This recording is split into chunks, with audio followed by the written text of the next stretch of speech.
Hello, everybody, and welcome into the Sportscaster and Her Son, where sports bridges the gap between the generations. I'm your host, Peggy Kaczynski, 12-time Emmy Award-winning sportscaster at NBC Chicago for 17 years. I am the baby boomer. I'm Jason Conander. I am a writer for Go Joe Bruno Fansided, and in 1 month I will be a student at UT Austin. All the players, coaches, staff had to quarantine for the first 48 hours, and then they can go out. And one of the best things so far has been seeing on Twitter, tracking the NBA bubble life, because there's been a lot of complaining about the food. Yeah. A lot of people saying that these players are privileged. They shouldn't complain about the food. The hotel. One of the most popular things so far has been players have been fishing a lot, golfing. I remember I saw a video of Udonis Haslem on the Heat ordered like 1 million Amazon packages in his room. Patrick Beverley ordered like some really expensive wine and like a wine kit.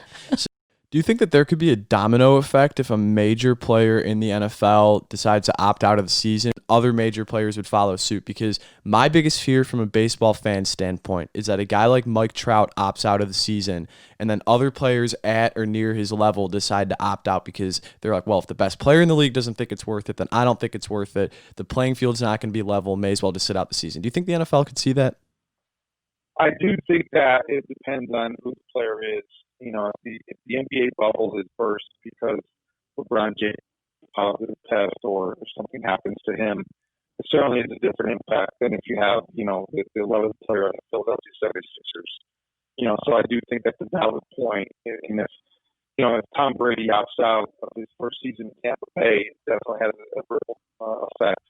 That isn't the same if you have your nickel back for, you know, the Bears or whoever who wants to back out. Reminder, if you love our podcast, please leave us a review.